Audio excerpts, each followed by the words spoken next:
Hey y'all, Biohack here. The event has started. That's right. We are on for the guaranteed White King Narses. Very excited to get my hands on this champion. It's going to cost me 110 Void Shards. I have been saving Void Shards since the last guaranteed event, I'm pretty sure. Last one was Valkanen. I might have bought a pack here or two, or here or there if they were really cheap, but I haven't had the need to buy any of these because I pretty much only ever pull Void Shards for guaranteed events, which means that we're also very low on the Mercy. I think I'm at like 17 on Mercy at the moment. But I think this guy is actually really, really cool. So real quick, we can kind of go over his kit. I'm not going to go over the whole thing, but we'll just go over the highlights. His A2 ability right here is sort of the big ability in his kit.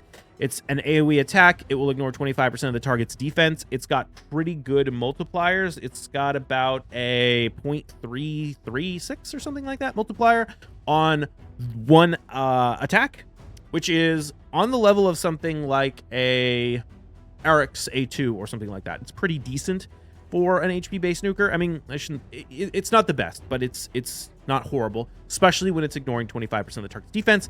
But if they're under shield or strengthen buff, it double hits, and the damage from inflicted by the skill cannot be decreased by enemy passive skills or masteries, except when hitting bosses. That is really, really huge. This champion is obviously designed to counter Taurus and Marichka, particularly Taurus with this ability right here. And this is going to smack pretty hard. It's probably not going to one-shot a Taurus without the double hit from the, the shield or strengthen buff being on the Taurus. This does make it a little bit more difficult to use because you are stuck.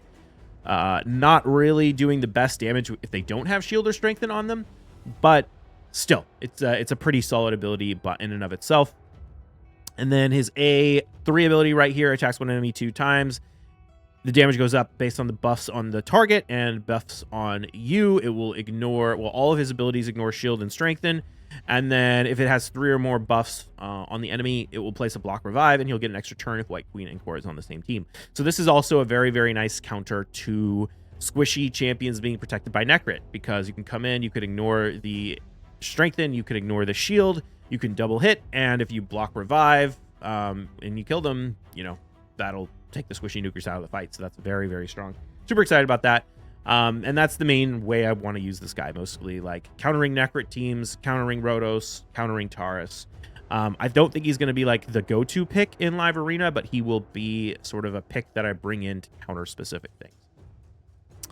I don't want to spend too much time going over his kit, but White Queen and Cora has some interactions with him. The way I basically want to use the two of them is obviously to counter Taurus and Marichka teams when I see them in 3v3 arena, for example. I also really like the idea of building White Queen and Cora very slow in high resistance Stone Skin, with the idea being that you can go up against things like a very common team you see in Gold 4 3v3 arena is Arbiter, Warlord, Kymar, Baron, for example. So you take these two against this team on Cora's slow resistance Stone Skin. They take their turns, you resist the lockout, you resist the buff strip, they kill your whole team with the Baron. White King and Cora revives King Narses with 100% turn meter. Turn meter push back to the enemy, and then he just one-shots the whole enemy team. That's kind of one of the strategies I want to use with him, in addition to countering things like Taurus and Marichka. He's also great against Cupidus Venus, stuff like that.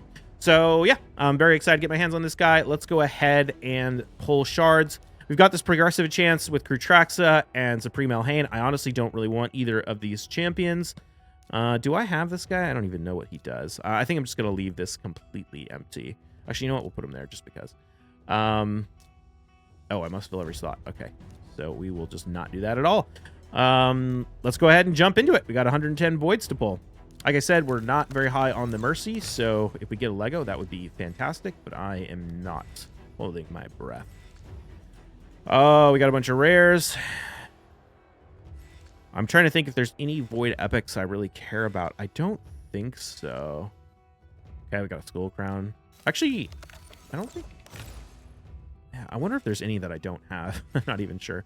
Another epic, Prendar. I think it was actually building a Prendar recently for City of Centranos.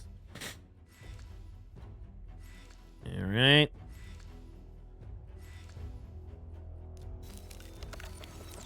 Oh, 20 in.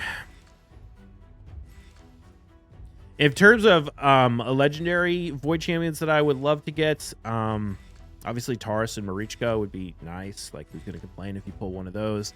I'd really like a Yumiko, honestly. I'd love to have 2 lockouts on my account, Warlord and some other ones, so that if I'm doing Live Arena and they pick the Warlord, I have a second lockout I can use. I do have like a Basher, but it's really hard to get him fast enough, and he's only a 1-turn lockout. So Yumiko would be nice. I would love a Yumiko. I could also use like Yumiko plus Kymar stuff, which would be cool as well. All right, how many is that? We're at 40. Not quite halfway. I'm trying to think if there's any other voids that are really exciting to me. Shuzen, I wouldn't mind a Shuzen. Could be useful. Okay, Skothic, not a bad champion. I wouldn't mind a Hegemon either, actually. Hegemon would be kind of helpful for Live Arena, obviously as like a niche counter pick to people running Arbiter. But yeah, Hegemon would be fun to have. Rowan. What, our second Skull Crown? Right, here we go, 60.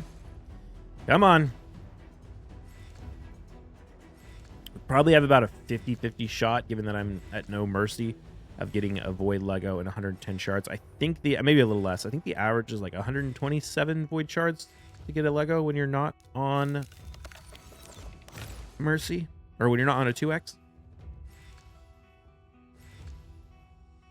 Oh man, we're not getting anything. I guess we're getting epic. What do you expect? Come on, show me the gold. Demitha. We got 30 more to pull.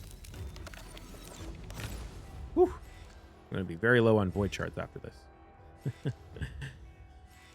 Oh, geez. Harkin Great Blade.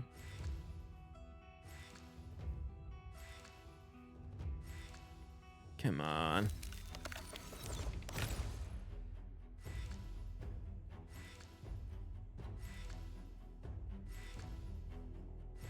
Oof.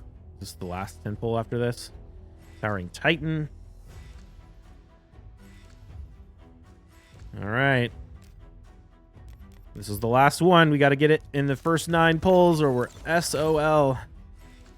Rare. Rare. Rare. Rare. Rare. Rare. Oh, man. Rare. Epic. All right. There we go. White King Narses. 110 voids. Nothing but him. But you know what? He's worth it. Very excited to get my hands on this guy.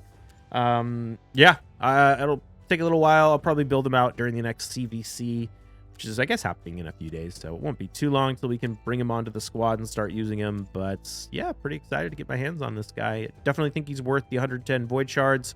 If you like this kind of video and you want to see me use him in Live Arena, subscribe to the channel, and I will see you in the next one. Cheers.